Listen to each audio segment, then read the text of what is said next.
Xin chào các bạn, hôm nay chúng ta sẽ đến với chủ đề hướng dẫn tìm hiểu món ăn vặt Hà Nội.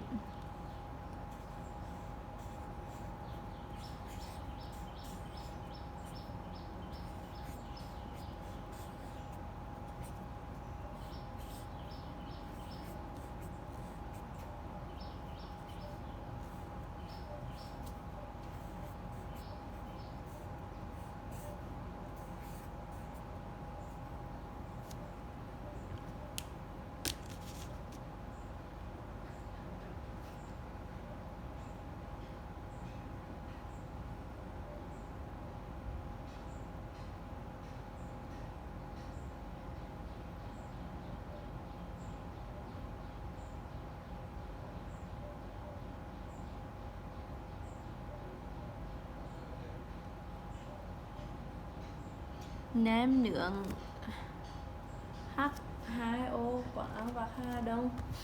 Nem nướng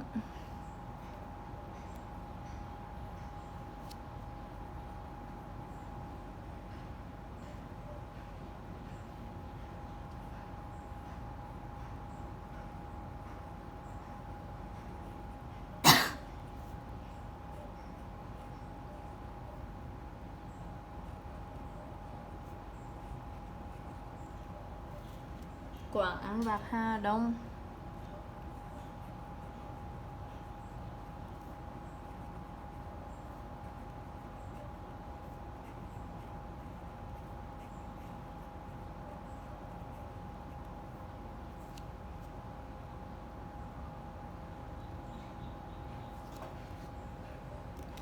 Nem chua nướng là món ăn vặt Hà Nội.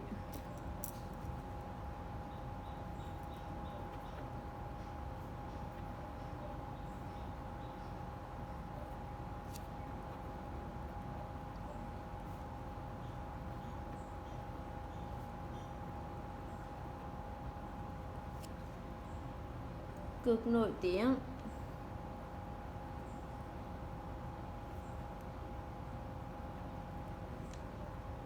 Nem nướng ở đây là loại nem tròn.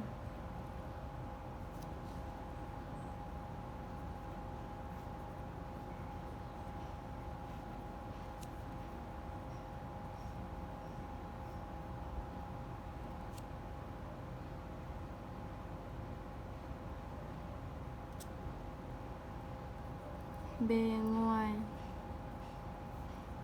còn có lá rau thơm,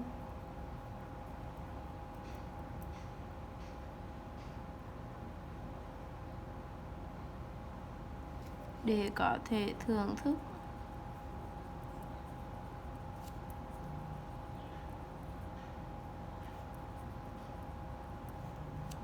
một món nem nướng thơm ngon.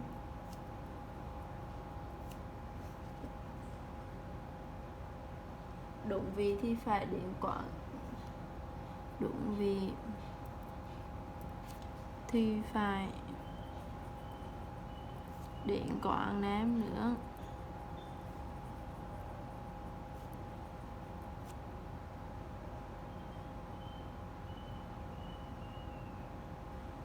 H2O.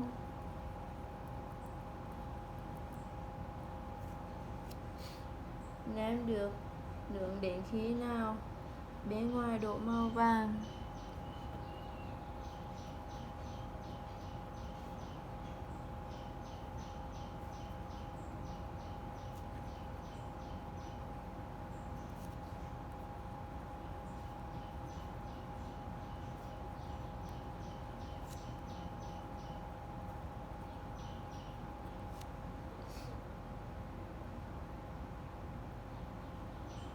óng,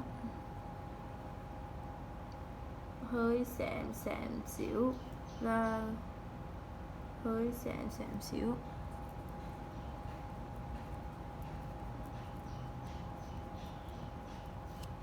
Là ngon, đúng vị của hút H2O.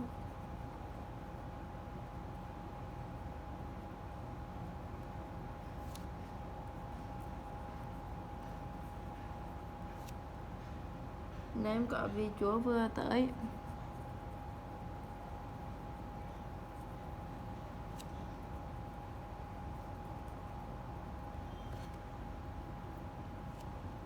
Nên ăn nếm lúc con nóng thì mới mềm.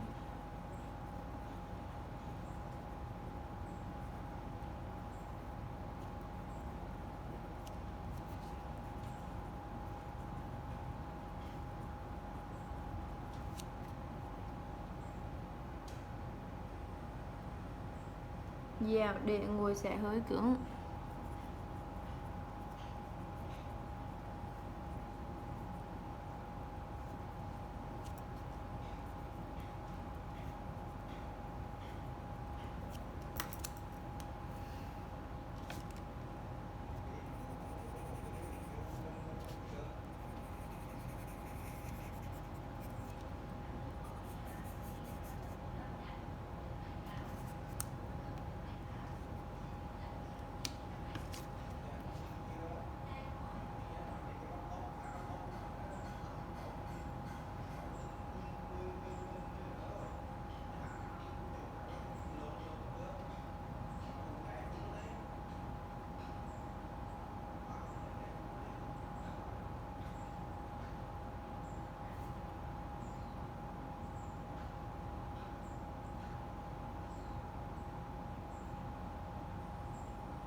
Nem nướng H2O có ăn vặt Hà Đông.